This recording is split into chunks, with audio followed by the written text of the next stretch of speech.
Hello and welcome to another episode of the Monday Night Wars. It is July 22nd, 1996, and we are live with hour one of WCW Monday Night Nitro from one of our favorite venues, the Disney MGM Studios in Orlando, Florida. I'm Scott. With me, as always, is Joseph. Joseph, how are you? I'm good, man. We continue to climb a little bit, just a little bit at a time on Spotify, which is awesome. And I will say, I was looking at when I was taking the notes for this particular night, I thought what happens next week on Nitro happened this week. And I was really excited. And then it didn't happen. And I realized it happened next week. And then I was really bummed out. But it's still a good show of Nitro. I just had lofty expectations. Bro, I love that teaser though. Oh, Because yeah. we've Next already week gonna be fire. we already got them locked in for this show. Because if they're hearing this, they're listening. But now you got them locked in for next week with that hype. I love it. Hmm. And you said we're trending up. It must be your great art. Oh, yeah, I forgot about that. I guess inside baseball here, but not too inside. So there's some Facebook groups that I'm part of that I will advertise our show on. And obviously, if you're listening to the show, you know that there's like usually a clip art for each episode. What I'll do is I'll take a screenshot of something I think is interesting in the episode, and I'll draw it out on my Surface Pro. And it's just for fun, honestly. It's probably an unnecessary amount of work that I do. This week, I've already drawn, and it involves Macho Man, so you can imagine how difficult it is to draw because he's just always got the most ridiculous outfit on and so many colors and schemes and things. So anyways, but I posted it, and just some random guy just out of nowhere posted terrible art. Like, all right, man, you took I drew Medusa that week, and he was like, all right, this is what needed to happen. You needed to point that out. All right, fine. I didn't go, into his Facebook and find out that he is a failed stand-up comedian and also failed filmmaker. I didn't go searching into that to take into credence how much this artistic integrity is in play here. Well, if you listen to the pod, hey man, I gotta say, I know we're wasting time here, but I've gotta say, I really like the art. It's Thanks, man. it's honestly one of my favorite things. Yeah, is it the Mona Lisa? No. But Oh, you fucking hate it. I knew it. no, I like the charm of it. Like there's a charm to it, man. I really like it. Like I said, I'm gonna say this on the pod because I want to do it, and if I say it on the pod, we have to do it. You know what I'm talking about. I really want to at some point get some of your art like professionally done, like on something like a screen printed or something, and like sign and both of us sign it and give it to some of our Patreon listeners at some point. Maybe if you guys listen for a year or something, it'll be your 1 year gift or something like Oh, that'd that. be I cool. don't know. That'd be cool, yeah. Yeah, but I think it's great, and it adds something special. It adds something different. I think there's real charm to it. Anyways, I like it. I think what you're doing is great. I know it's a lot of work for you. Just wanted to let you know that I and the listeners appreciate it. Well, I have a lot of fun with it. I mean, I'm gonna keep doing it regardless because, like, I've picked things that are obviously like huge moments. Like when we did King of the Ring '96, you can't not draw Austin 316 says I just whooped your ass, right? That had to be the thing. But like one of my favorite ones to this day is when I did the Steven Regal versus Sting match. I drew that for I think it was Great American Bash. And it's just such a like no one would ever think about that match. It's not on anybody's radar, but it was a fun match that we both enjoyed. And I was like, this is the one I want to capture. And so it's just fun to kind of do that. I love it. What I don't love, though, is our first match. Well, I guess first I should talk about the intro. It's hour one. We got Tony. We got Larry. Do a recap of Nitro last week. The NWR in full effect. They covered. If you didn't listen to last week, that we're, as I mentioned, we're at the Disney MGM Studios, and they've got this entrance. It's kind of like a Art Deco kind of 50s looking entrance, like these spires, kind of like you'd see like at a movie theater. I feel like kind of like old time movie theaters with the big marquee that kind of goes up. They've kind of got like four of those, and that's the entrance that you get into this area to the MGM studios lot where they're doing Nitro for the past couple weeks, and we love the venue. We think it looks really cool. It's outdoors. It's fun. They have WCW up on top of these spires, and Kevin Nash went up there with bed sheets and covered it with NWO. So they recap that to show us that the NWO is in full effect. They're taking over. It's happening. And that leads into our first match, which has nothing to do with that. It's Scott Norton versus Squire Dave Taylor. Scott Norton is solo a mano now. He's broken up with Ice Train. This is one of the greatest tragedies of Joseph and my life, because we liked Fire and Ice. We thought they could have been contenders, and they just get dropped. I'm so annoyed by that, by the way, because I was planning on drawing them, and then they broke up, and I went, well, what? Okay. Well, and we see that apparently Scott Norton, there was a tag team match on Saturday night, and Scott Norton just walked out. He just left. He just left Ice Train. So it sounds like it's officially over. And now we got Scott Norton in singles competition with Squire Dave Taylor. I think we know how this one's gonna go, Joseph. Tell me. 1 minute, 45 seconds. Well, I'm going to pull us back just a little bit, because you didn't Whoa!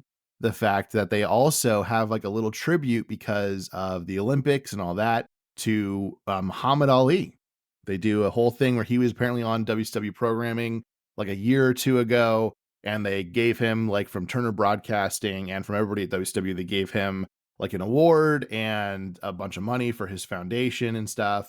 And they did that. And I'm just going to say, obviously, Muhammad Ali, like the greatest potentially ever. I But have this also, in my notes. I have this in my notes. I know exactly where you're going. but also, his mama call him Clay. I'ma call him Clay. That's actually, love, great line. Coming to America, great film. You guys haven't seen it. That's not where I thought you were going. Where did you think I was going? Well, because they show multiple people, right? It's not just Muhammad Ali. It's like the '96 Olympics, right? Aren't there more people? Well, what reference did you think I was gonna make? Whatever. I'm done with this. I was ready to do the whole fucking movie if you went down the rabbit hole with me, but you didn't. But anyways, let's go back to this match, because It's my birthday today. It actually is someone's birthday on Raw, and we'll talk about it.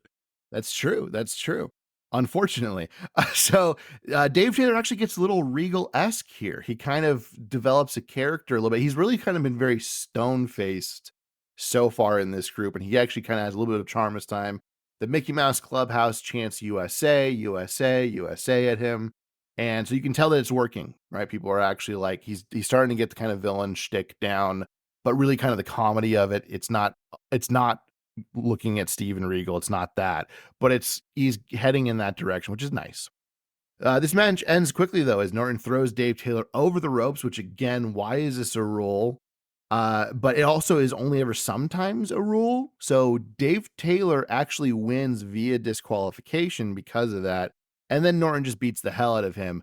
I gave this a C because I liked the post-match antics from Norton. I thought that was really well done, works with his character. But the match is very quick, very abrupt. But kind of a swerve. As I hyped at the beginning, we said, we know who wins this match, but we don't. Dave Taylor won, kind of on a bullshit, the over the rope thing, which sometimes is a rule and sometimes isn't. There it is. There's also 4 Horsemen t-shirt, Joseph. You want a 4 Horsemen t-shirt? I kind of do. That's the one that's just like the giant 4 on it, right? Yeah, that's a good in Roman numerals. It's a great t-shirt, yeah.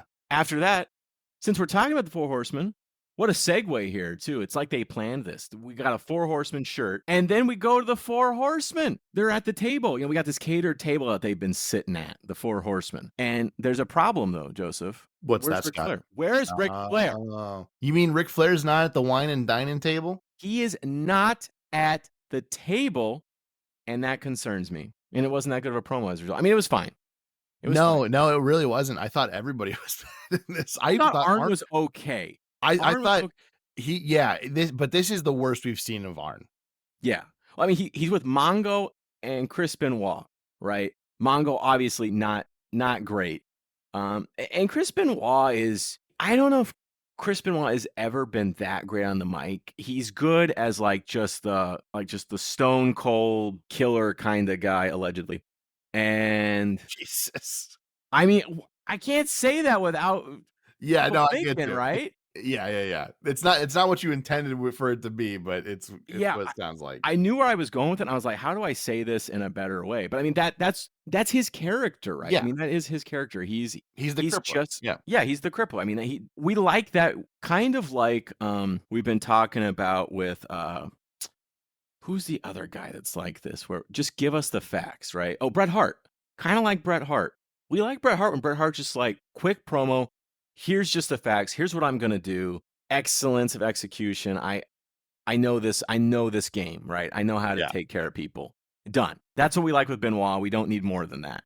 So really, you've got two guys that can't really carry a promo and aren't trying. Yeah, Mongo actually says that he wants to get at the real pretty boys, and I mean, you do you, but, like, buy them dinner first. And then Benoit just threatens Mach and Sting and Luger, and it's just like I mean, again, even Arn wasn't on fire here. There is actually a reason why Flair's not here.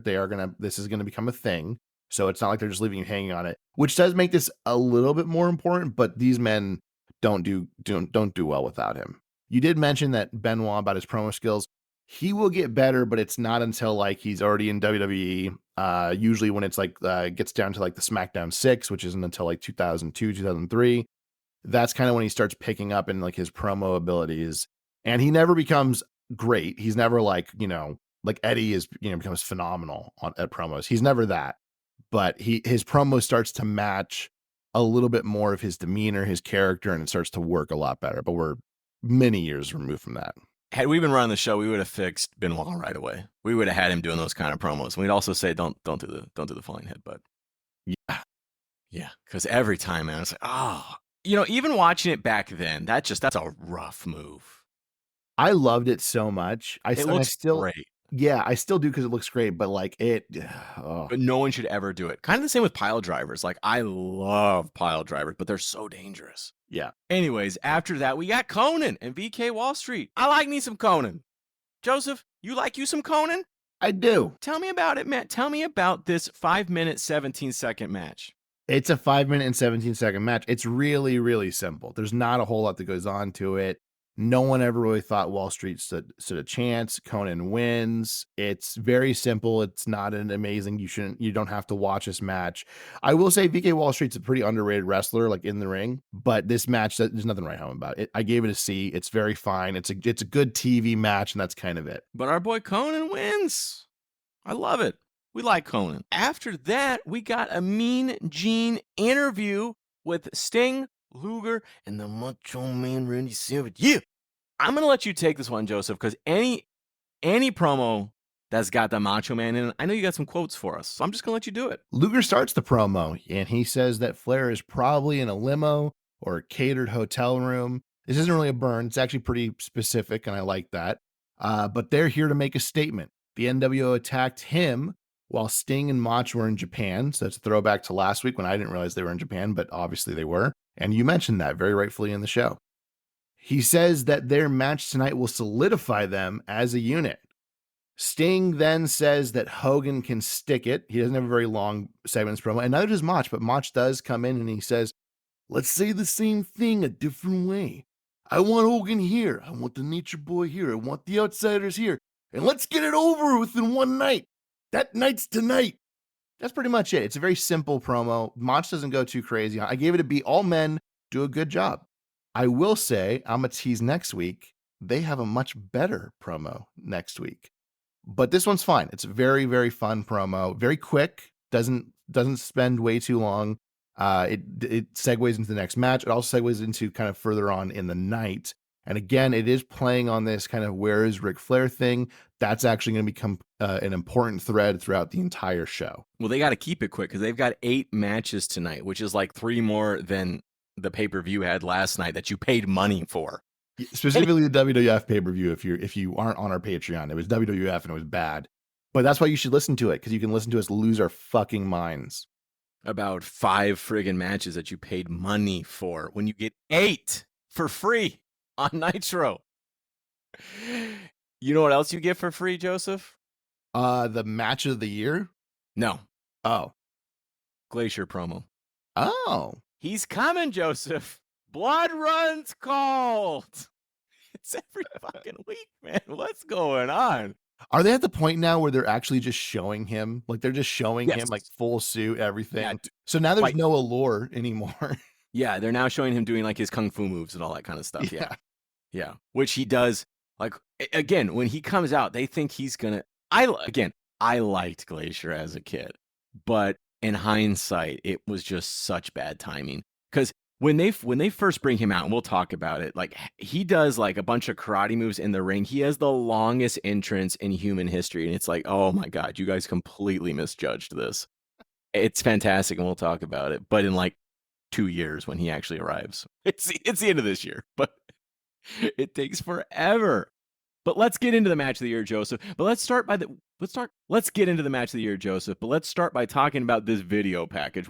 We've got Alex Wright, Joe Gomez, the Renegade, Jim Powers. When I was reviewing this, writing my notes and all that kind of stuff, and I was looking at other reviews and people's notes and other people talking about it, someone referred to this as the WCW's Job Squad. And I laughed really hard. But they get a video package. Like, this is a thing. They're trying to push this. They're walking on the beach and they start taking off their shirts and they're wearing sunglasses, Joseph. Late 90s, early 2000s sunglasses. How do you It feel gets about an that? A automatically because of Yeah. that. Yeah, so they're in a match. And you know who they're in a match against? The Dungeon of Doom. Kevin Sullivan, Hugh Morris, the Barbarian, and let me put my glass on. Braun the Leprechaun? What? Joseph, 5 minutes, 29 seconds. What the hell is this? Yeah, kill me now. This is bad. During the match, which this is kind of the point of this match is really to be a vehicle for not them, but for Hall and Nash. During the match, the cameras go backstage to investigate some disruption. I wonder who it could be. Of course, it's Kevin Nash and Scott Hall, and they are now in the control room, and they're actually telling the cameraman what to go look for, and they're disrupting everything. And I will say this is the right match for these shenanigans, right? This is a match nobody cares about. Yes, the Leprechaun is here. He is running around the ring like crazy. He's supposed to be like kind of a horrific looking leprechaun. This is around the time when Leprechaun Part 3 came out. I don't know if that's what they were going for. It's a bad idea because those movies are not good, but here we are. Eventually, the security does come to collect Hall and Nash and remove them from the control room. And Hall says every party has a pooper when the security comes, which means that Scott Hall watched the classic Father of the Bride Part 2. That being said, Both the Father of Bride movies are fantastic. they're phenomenal. And Part 2, Martin Short really gets to shine, and he's so good. Even if you don't have kids, you're going to cry. Guaranteed. Such a good movie. It's so good. Yeah, man. It's I love when he's just like he gives him the sleeping pills, the Vosnik, and he's just like, he took two of them? He took them both? No, normally I take half a pill. Two is like, hello, George, see you next Tuesday. Great film. Love that Good movie. It's a good movie. Anyway, I could talk about that movie for like an hour. Anyways, Teddy Long does a little pep talk for the team. I guess he's managing them. I don't remember him even coming out with them, but okay, I guess he gives them a little pep talk. They start beating the Dungeon of Doom after the pep talk, and then the Giant comes in and clears them all out, and they get a DQ finish. So technically, Jim Powers, Alex Wright, Renegade, and Joe Gomez do win the match, but it's via shenanigans and a DQ. Giant then gets interviewed by Mean Gene, and Giant is either reading cue cards or he's looking at the wrong camera. I think it's cards because his promo is otherworldly coherent. I don't remember what he says. It's not interesting, but it is on point the entire time. Like he's very clearly like hitting all of his notes, which is like, huh, okay, that's interesting. I kind of gave this 2 grades because I think it's 2 different things. The match got a D. The match is not anything fun to write home about, but the Hall and Nash stuff got an A. Again, they're really so cool. And you just kind of like, how can you not root for the bad guys in this situation? Another one for the bad guys. I messed that up, didn't I? You did, but I still love you, so I'm going to keep it in. Yeah, why not? That's the blooper. But as you noted, the Giant comes out. Dungeon of Doom loses, which is like, is this the end of Dungeon of Doom? They lost to Jobbers. I mean, fair, I guess, to a DQ, but still, they lost to Jobbers. But Giant comes out and chokeslams everybody, and then, as you note, he does a promo, and he's talking about Hogan. Since you didn't remember what it was, he's talking about Hogan and how he's gonna rid the WCW of the NWO. He's facing Hogan at Hog Wild. He promises to chokeslam Hogan. So there you go. We got it. We also got WCW Saturday night. 6:05 Eastern. Sting and Luger are in it. The Nasty Boys are in it. Man, whatever. The Steiner brothers are in it, though. We like them. That's exciting. Ric Flair's going up against the Booty Man, because apparently the Booty Man's still around, Joseph, and he's got the Booty Babe with him. Well, all right. Speaking of the Booty Babe, though, we got our next match where her husband, her real life, honest to God husband, Diamond Dallas Page, is going up against Prince Iaukea. This is the debut of Prince Iaukea. He's a power plant prospect and not a bad wrestler, which is kind of unusual for the power plant. Joseph, what did you make of this 1 minute 39-second match? It's shorter for sure than the Conan and VK Wall Street match, but it's kind of along the same lines, right? Like, we know who's going to win this match. It's obviously going to be DDP. It's obviously a very short match. Eventually he hits the diamond cutter and we're kind of out. Nothing to write home about. Didn't overstay its welcome. Wasn't bad. Wasn't good. I gave it a C. It was fine. I was actually looking up. This is not his first appearance, Prince Iaukea. He had technically appeared on Saturday night, and he had one match that we have talked about on Nitro. What are you saying? I'm just letting you know the facts, man. You say I'm wrong? I'm saying that you're not right. Well, he left such a lasting impression in my mind. What's funny is I remember talking about this. Why I looked it up, because I was like, I'm pretty sure we talked about this. And I remember when we were talking about it, you were like, who the hell is this guy? And I was like, I actually like Prince Iaukea. I do like Prince Iaukea, but they're not giving him enough screen time. They will with the cruiserweights. It's very close to that, but we haven't gotten there yet. I'm just making a lot of bloopers this episode. No, these aren't bloopers, man. This is real life. That's beautiful, man. That's beautiful. It's like the real world. Well, it's like poetry, it sort of rhymes. Damn. After that, we recap Benoit and Kevin Sullivan, because they're fighting. They're in a feud. It's kind of a weird one, but the woman's involved, which is also kind of uncomfortable, because that gets real too. Yeah. There's not much more to say about it, Joseph. Should we keep rolling, or did you have some thoughts? No, WCW does a really weird job with their vignettes. They're never really clear, and they're kind of just like all over the place. And I feel like this was kind of one of those too. After that, we got Dean Malenko, and we have an actual Nitro debut, I think, right? Is this one right? Yes. Okay. Dean Malenko versus Chavo Guerrero Jr. Hi, Chavo. See, that's wrong, because it's ooh, Chavo. I like dun, I dun, better. Dun, dun, dun, dun, dun. I know it's ooh, Chavo, but I don't like it as much. Ooh, Chavo. It sounds good. They should have fixed it. I'm retconning this. Hi, Chavo. It's better. I don't think so. It's a Mandela effect kind of thing. I'm going to get people to think it was I Chavo by the end of it, because I like it better. Even Chavo Guerrero's, I'm like, oh yeah, remember I used to have that music where it'd say I Chavo in the beginning. Yep. And I'll come on the show. Talk about your I Chavo music. And then I'll be feeling like I'm taking crazy pills. I love it. Wonder how much I have to pay him to say that. Anyways, Joseph, this one's a bit longer. 8 minutes, 10 seconds. Tell me about it. This is a fun match. This gets a B for me. It's a very fun match. Obviously, no storylines going on in it. This is a cruiserweight, really a cruiserweight type match, which is great. Dean Malenko makes Chavo look phenomenal. And there's actually a fan during this match that's chanting boring.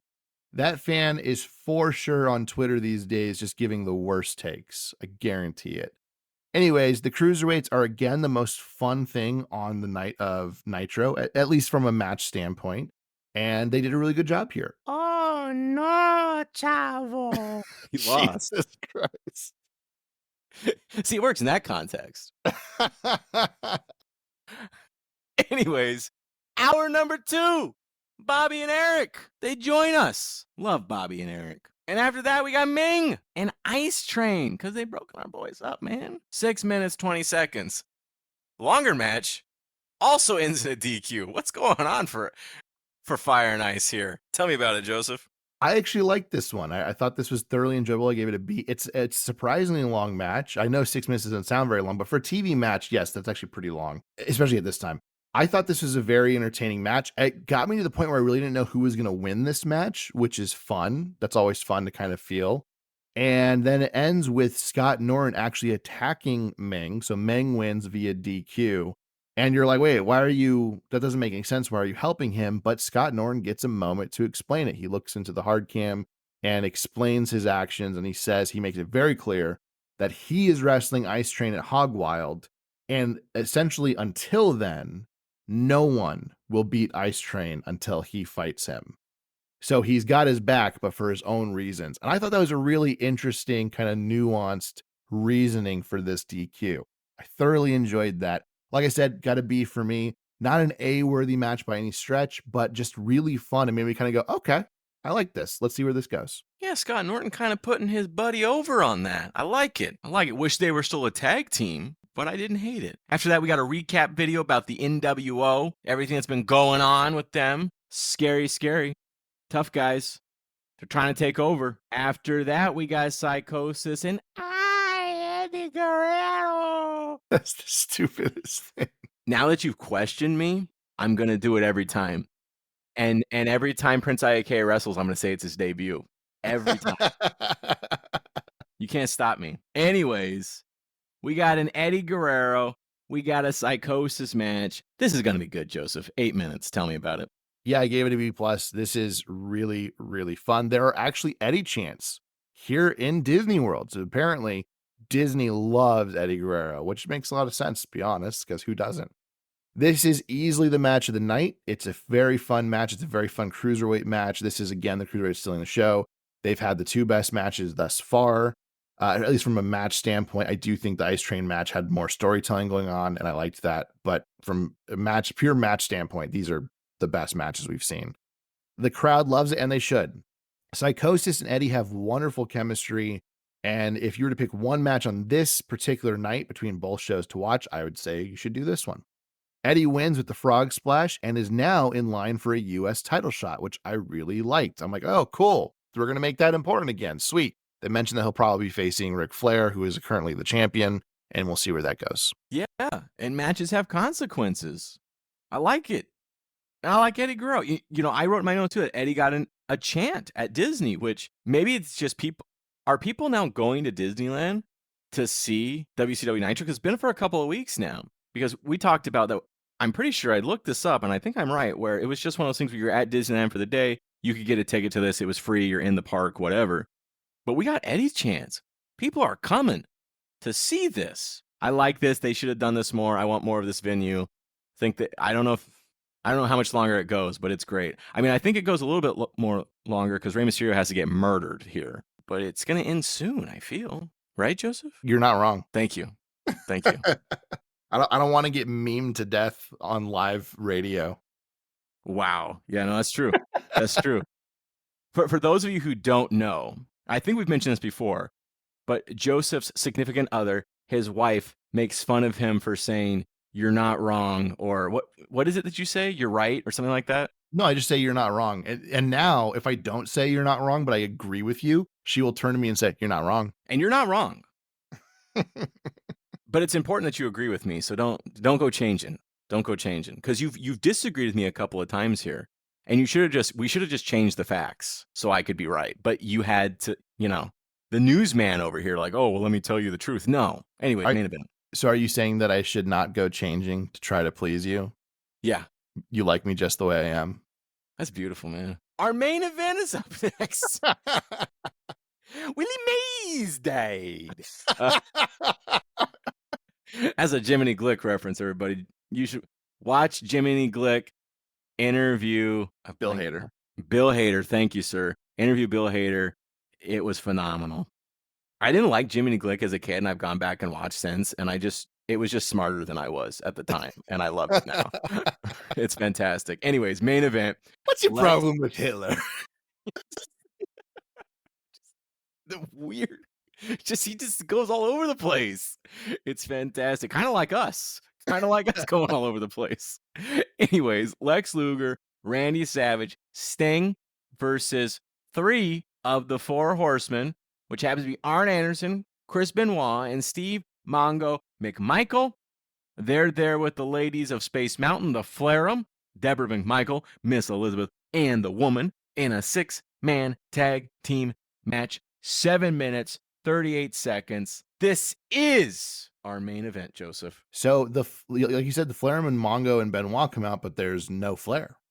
And when Arn actually comes out, because he comes out separately because he's trying to find Flair, he looks into the limo that is there, and he's just like looking through the glass, trying to figure out if Flair is in the limo, like what's he doing. Flair does not ever show up, so we're led to believe that he's not in the limo, or maybe he is and he's just hiding. We don't know, right? It's kind of a recurring theme. What's going on with Flair? What they're doing is they're teasing the idea that, like, oh, has the NWO possibly bought Flair? Is that what's going on? They're kind of laying the groundwork for that. This, we cut to commercial and we come back, and then Arn goes down to the ring and he joins Benoit and Mongo. So now they're going to be the 3 that are wrestling. Originally, Flair was supposed to be in this match. He's not. They can't find him, so Arn's taking the place. It's a pretty fun match, honestly, where Mach actually gets the Halliburton. The ladies are grabbing the Halliburton to give to Mongo, and he steals it from them. He eventually hits Benoit with it instead of it being used against his own team. The trio of Mach, Sting, and Luger win the match, and then they are interviewed by Mean Gene. So I made a mistake earlier in the night where I said they had a better promo next week. It's actually this promo. This promo is fantastic. Mean Gene shouts, "Please, lady, do not..." Yep. Okay, I'm gonna stop you for a second because I just want to let you know that I knew that you were wrong, but I didn't correct you. But Actually, you made sure right now to one up me with that knowledge. yeah, which I Yeah. I actually didn't know. I'm just lying right now. How do you like it? Mean Gene shouts, "Please, lady, do not throw your underwear here. It's in bad taste." And it was really fucking funny. It's so good. And when he says that, Mach goes, "It's okay." It's just killed me. Gene lets everyone know that Sting and Luger will face Hall and Nash at the next pay-per-view. And Sting says they aren't feeling down, but they're feeling mean. Lex says, and he comes up next, he says, "From the very moment the outsiders came onto the scene, you've been pushing all the wrong buttons. If you want to push Lex, the Macho Man, and the Stinger all over the edge, you've done a real good job. If you want to see us lose it, well, you know what, Gene? I am losing it because I've worked a lot of years to get to where I am in this great sport, and I care a lot about World Championship Wrestling, and you've had nothing but disgust, disdain, and sarcasm for what we have to represent. And at Sturgis, you're going to learn if I have to punch your teeth down your throat to wipe that smug smile off your face, you're going to learn what Sting, Macho Man, Lex Luger, what World Championship Wrestling, and all of these fans who have watched us through the years mean." This may be the single greatest promo of Lex's career. It is fucking fire.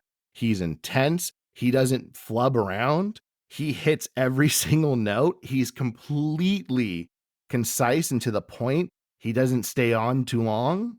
It's phenomenal. I was like blown away. And in fact, I think it's the promo of the week. It may be one of the best promos of this year. And it came from Lex Luger. And then Mach, he decides, he can't really be topped, but he can be because I still think Mach's isn't quite as good as Lex's. But Mach says, "Here's the deal, Hogan. Listen to me because I'm talking to you. It's Sturgis the Giant accepted, and you're going to go against him? No, because I'm going to beat you up going down the aisle. Right in front of your bikers, brother. And then the Army and the Navy and the militia. Nothing's going to stop me because I'm going to kick your head in, and there's nothing you could do about it. You understand that? We got a date. Don't be late, sucker." So good. It's so much fun. And I love when he said, "I'm going to kick your," and then Sting actually jumps in front of him because he thinks he's going to say, "I'm going to kick your ass." And then he says, "I'm going to kick your head." And Sting was like, "Oh, all right." And he's fine with it, which just made me laugh. It's phenomenal work. But again, somehow of everybody, and I know I gave the full intense, Mach treatment, even though he wasn't even my best Mach impression. I gave that to Mach 'cause I always do that for Mach. But seriously, Lex's promo is the best one out of all of them. It really felt pro WCW and not necessarily pro just Lex. It felt like I'm here to protect the World Championship Wrestling against the NWO. And that was just so meaningful. Just fantastic work. I got to give Lex props. Like, this is just so well done. Lex wins our Country Time Lemonade promo of the week. Ooh, love that segment. There we go. I just made it up. No, it is really good. It's a really good promo. We joked on the pod a couple weeks ago, and then we joked on our pod for the pay-per-view, which is for Patreon subscribers only, that the only reason I was hyped for that pay-per-view was because Jim Cornette told me to. I'm hyped for Hog Wild because Lex Luger told me to. There's also other fun stuff going. Like, we're going to see Medusa in a match, which is cool. Hulk Hogan's going to wrestle a giant for the title. This is the first time we're going to see Hulk Hogan in action since joining the NWO. Very exciting stuff. Very exciting. I thought you were going to say this is the first time we've seen Hogan in a title match, which I was going to laugh so hard at. It is the debut of Hollywood Hogan, which is not untrue. That's true, yeah. Anyways, we've talked about this too long, but considering there's only like 4 matches on Raw, we can probably get through it pretty quickly. Let's segue though, shall we? That's a nice Wayne's World reference. Yeah, man. July 22nd, 1996, at the famous Key Arena in Seattle, Washington, which is now the Climate Pledge Arena. I saw it. I was like, yeah, I hate that. I've been to Key Arena. It's a cool arena. It's fun. When saw Muse there live. Great performance during their drones tour. I don't typically mind corporate sponsorship like Staples Center and kind of all kinds of stuff like that, but the Climate Pledge Arena? What? Well, it kind of just feels like all this nostalgia of all the old ones that we loved has gone away, right? Like Staples Center is now crypto.com arena, which is like, get out of here. Yeah. I mean, I can't wait to go see a Dodger game at Don't Eat Meat Stadium. It's like, well, that actually happened. That happened with the Mariners. The Mariners were Safeco Field their entire run of being of that field, at least. I'm sorry, not being the Mariners, but that field. And then like 3 or 4 years ago, they became T-Mobile Arena. And it was like, oh. And people will call it that. I'm like, shut the fuck up. Call it Safeco like it's supposed to be. Yeah. No, I agree. I agree.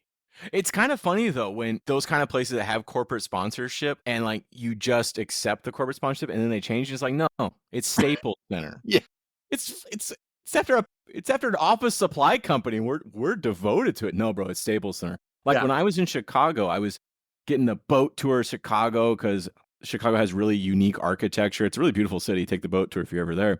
And he's talking about all the different architectural stuff. And he points to the Sears Tower, which is now the Willis Tower. And the guy goes, it is spelled Willis and pronounced Sears. And I'm like, it's Sears. Yeah. You know? But it's the Sears Tower and always will be. It's weird, man. That's where they got the Picasso. You're damn right. You're damn right. That's at the Right Honorable Richard M. Daley Plaza. I know, but I had to get it in there somehow. No, I agree. And, you know, you've been correcting me this whole show, so you know I'm going to correct you on a Blues Brothers reference. You better watch yourself. The use of unnecessary violence in the apprehension of the Blues Brothers has been approved. Orange Whip. 3 Orange Whips. I love that movie. I make a reference to that movie probably every single day, and no one knows because I make really obscure references. Like I'll be driving past them and I'll go, the Oldsmobiles are in early this year. No one knows what that is. Anyways, we are going off here, and let's get back to it because we don't want to talk about Raw. It's that great. World Tag Team Champion match: the Smoking Guns versus Ahmed Johnson and Shawn Michaels, because they don't have tag teams, so they just make them up. Wait, what am I doing? Am I reading the wrong thing? You are not reading the wrong thing. This is messy. There's a birthday cake. It's Shawn's birthday. Tell me about it, Joseph. Fucking kill me now. I like that because you were kind of at a distance when you said that. Yeah, it's bad. So this is what the match was supposed to be. Birthday cake comes out because it's Sean's birthday. Happy birthday, Sean. When this comes out, it'll still be Sean's birthday. So happy birthday, Sean. I'm your biggest fan. Probably not. There's probably somebody bigger, but you're my number one. Anyways, this is bad. The cake inevitably goes all over Sunny. Billy Gunn took a Sweet Chin Music, I think, right before that, and he's knocked out cold. So the match never technically got started. So they just clear the ring and they say the match is canceled until later on tonight. Gorilla Monsoon makes it very clear that the titles will be defended. I don't know if it's in this segment, but he does make it clear, but it's going to happen later on in the night. So it's like, all right, well, what was the point of this other than to throw a cake on Sunny? I guess that's hot. I don't know. I was like, all right, whatever. It's got an F for me. I hated it. I got confused because I started reading my notes and then I looked over at the card because I got the card next to it and I don't have this match on the card because it never technically happened. So the place I pulled the card from just didn't put it. They put it at the end where it actually happens. And so I started reading my notes and I'm like, wait, did I pull the notes for the wrong night? I got really confused. But as I read through my notes now, as you said, yeah, there's Sunny brings out a cake. She gets the cake thrown on her. They cancel the match and then they say it's coming back later. Why? Why, Joseph? What is going on? Nobody knows what it means, but it's provocative. Yeah. Why? But why couldn't you just have done this at the end of the actual match? Just like I think Sunny bringing out the cake and her getting like her falling in the cake or someone falling in the cake. Like I think that's fine. Why? I'm mad. It's not good. It's not good.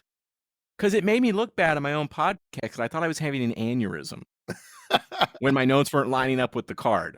And I got really confused and I was like, shit. I stopped. And you're like, no, you're right. And I'm like, well, how am I right? Anyways, Mark Merrow versus the Goon. What the fuck? Tell me, the Goon. What is this?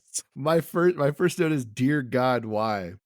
And then Stone Cold is on commentary, I think, and he says, "What's with this wild man thing? Y'all do a lot of stupid things here." Stone Cold shooting. He absolutely right. Look, we love Mark Merrow, but the wild man gimmick is dumb, stupid. Let him be John, be bad. God damn it. Anyways, I know they tried, but whatever. I don't care. It's still fucking stupid. Let him just be Mark Merrow. Whatever. Is dumb. Anyways, you can tell that they're actually recording this commentary live this particular time with the match because Jerry goes, this is I'm going to read this out exactly how he says it. He says, "Did you say Jake was calling from Atlanta? What's he doing calling from down there? Have they got Olympic event for drinking?" So I made a joke a while ago that I'm pretty sure that they obviously record these things in post because his rapid fire of his lines is like Robin Williams level, but of course not witty. They're not funny, but like Robin Williams could just go from one joke to another, like with like in split seconds. And that's what Jerry does in all of his commentary. This is clearly live because this is Jerry trying to make a joke and not knowing how to fucking land it. And of course he doesn't land it at any point, but it's just like, this is who Jerry is. He's not talented. He's not good. Anyways, Merrow wins this uninspired match with a float over leg drop, but he was just selling his lethal hook like a few weeks ago, and now we've pivoted to like that's his finisher now. I don't know. It doesn't make any sense. We just pivoted immediately, and it's just kind of, again, more of the poor booking of Mark Merrow and the poor booking of this in general. It got a D. I didn't give it an F because I actually thought the Goon tried his best. I thought that was fine, but it was a dumb gimmick, and I didn't like this. Got a D. Yeah, that's the problem, right? Like, he's not a bad wrestler. It's just, what the hell? And as you mentioned, Stone Cold's on commentary. Jake the Snake Roberts calls in. The storyline is that Jake missed the pay-per-view last night. And the storyline is because he's got rib problems or something. Remember, he was getting his ribs all taped up. We've talked about that. He's apparently got some rib issues still. That's the story they're telling. What I've read is that Jake the Snake had a drinking problem. He is sober, but if the stories I've read are to be believed, he's starting to fall back into drinking. Whether I thought that happened, it does happen. Like I think there is no doubt that he does relapse at some point here. I didn't think it happened at this point. What I read is that it's begun. And if that's true and they're making jokes about it, I'm not okay with that, Joseph. I had to pause there because the words that were going to come out of my mouth were not appropriate for children. I know I've already dropped an F-bomb on this show, but you know, we don't need to drop 15 of them on an episode. Flames on the side of your head. Yeah. Yeah, it's bad. Yeah, it's just whether or not he's relapsed. Still, he had a drinking problem. It is known, and he does relapse at some point. Like, we don't need this. We don't need this. And as we say all the time, we are fine with heels doing offensive, controversial stuff. That's what makes them heels. You're not supposed to like them. You're not supposed to like the things they do. That's the point. And done well, you can bring real life situations in if they're done well. This is not done well. It's just kind of offensive to me. And it upsets me. I'm mad, Joseph. Can you tell I'm mad from my monotone? I'm trying to stay very calm here I can tell you're mad, yes. because I'm trying to keep cool for the pod. Anyways, let's move on. After that, we go backstage. Sean and Ahmed are back there. They're ready for their match. And I'm ready for their match. What is going on? And Bob Backlund is still running for president. At least this time he's in the right country for that. He tried to do that at International Incident, which was in Canada. Bit of an issue there for him. He's at least in the right country this time. And then we also see that Clarence Mason has signed someone to the WWF. He's getting someone in. He's using his legal eagle know-how to get someone into the WWF who is an ex-con. I'm not excited for who I think this is, Joseph. You want to talk about any of these segments, or should we go on to our match? I think you have outlined them perfectly. All right. Another exciting match. Mankind versus, hold on, let me put my glasses on again. Freddie Joe Floyd. What? Done. Go ahead. I was just gonna let the pause go on as long as you wanted. Could you hear me sign? Could that pick up on the mic? Okay. It picked up for me, it may not for them. Yeah, this isn't good. You know what's crazy? As I was looking at this, because I was like, how were these the options, right? This doesn't make any sense just from a booking standpoint, from a, you want to have a show standpoint. It really is confusing is the nicest way I could say that, right? One of the dark matches for this night was Psycho Sid versus the British Bulldog. And it wasn't a match that got ended real quickly. It was an actual match. Why is that not the match we have here? It's just Mankind wins. Yeah, no shit.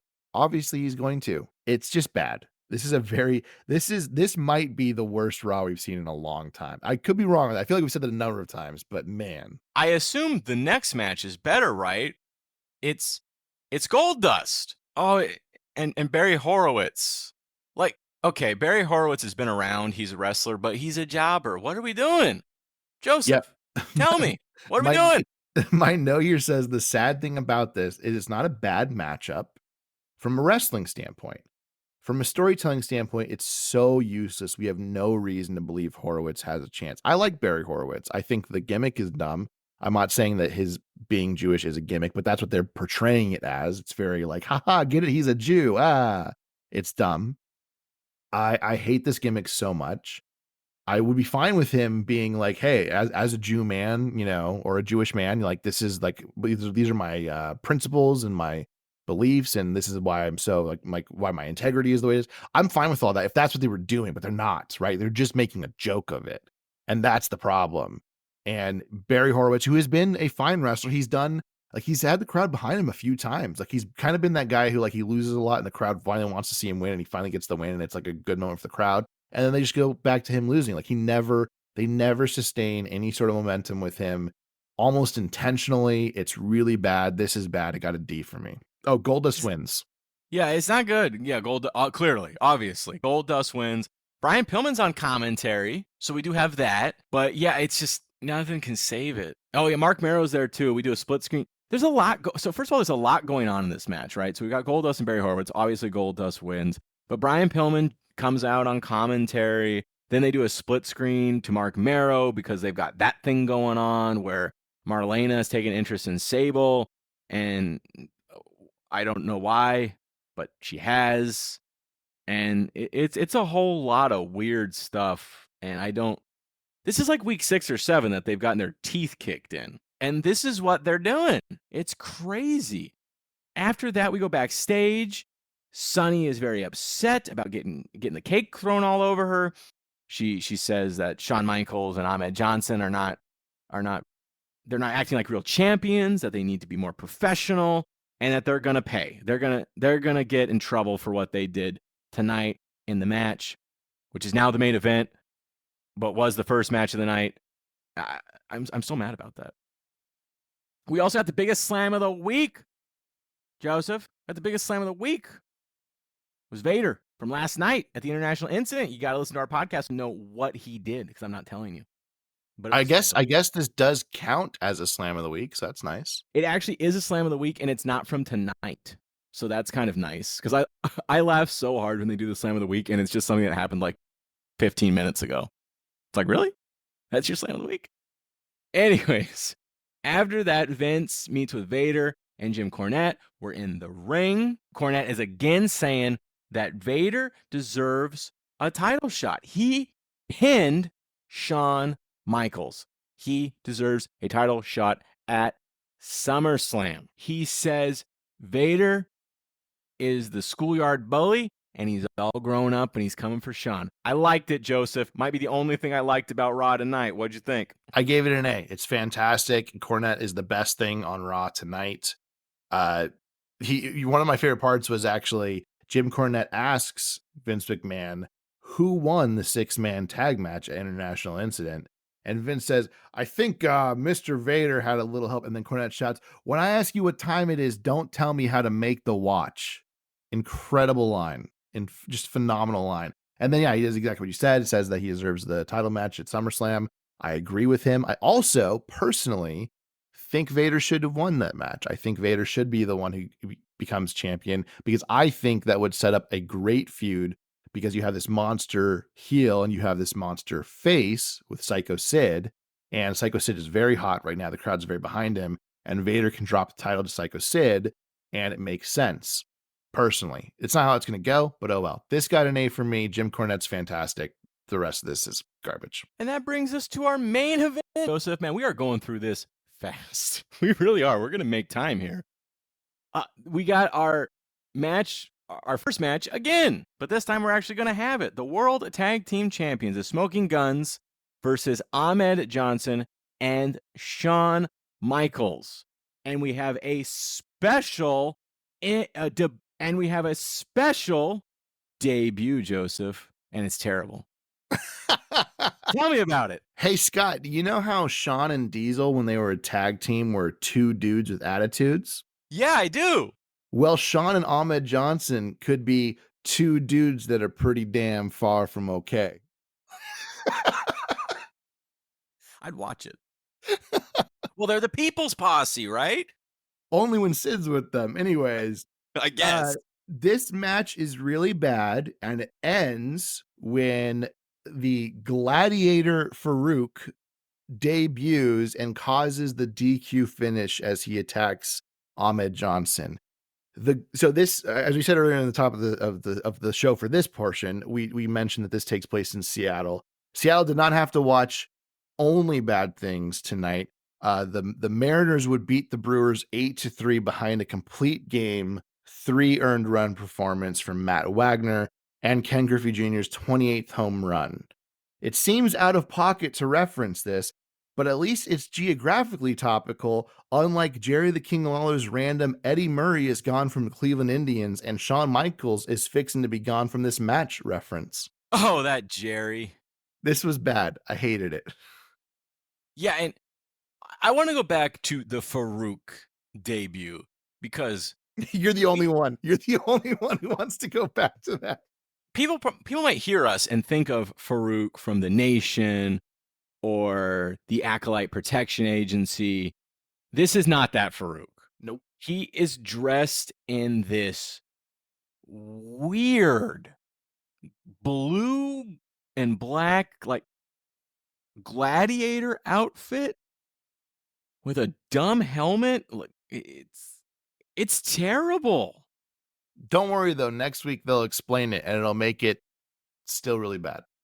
It's bad. The whole thing is bad. Night was bad. And then he beats up Ahmed, and then this turns into a whole thing, because Ahmed has a real life medical issue that Yeah, that they say was it's like his appendix burst or something his like kidney. that. Yeah, Oh, that's what it is. yeah, he has to get a kidney removed or something. I mean, it's serious. But they say it's because of this. It's not because of this. But he's out for a while after this, and so Farouk becomes like the giant slayer. That's like the thing they play, the gladiator, and turns into a rivalry that I just oh god. Next week, Vader's gonna go up against Mark Merrill, and Undertaker's gonna wrestle Steve Austin. That might actually be good. That's true. What'd you make of this, Joseph? Who won? Nitro. Yeah, it was bad. It was really bad.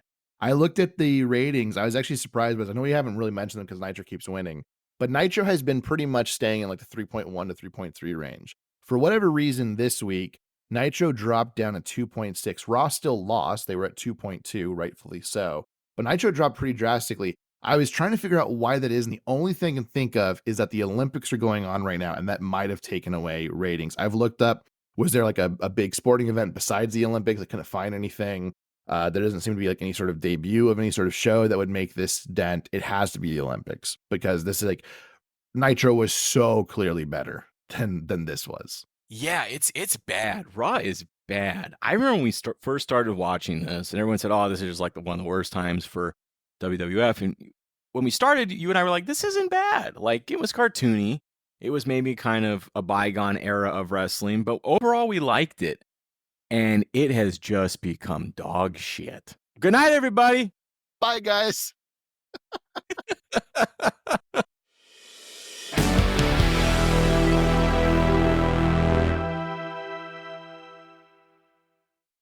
Hey, everybody, it's Joseph. And guess what? Not only can you listen to us every Monday on Spotify, but you can find us on Apple Podcasts, iHeartRadio, Amazon Music, and YouTube Podcasts as well. Just search for Monday Night Wars Podcast. If you want to reach out to us, you can find us on Twitter at MON Night Wars Pod, on Instagram at Monday Night Wars Podcast, or just email us at mnwpodcast@gmail.com. And finally, subscribe to our Patreon at Monday Night Wars Podcast. For $2 a month, you get every pay-per-view from WCW and WWF during this era, as well as additional content later on. Once again, thank you for listening. We'll see you here next time on the Monday Night Wars Podcast.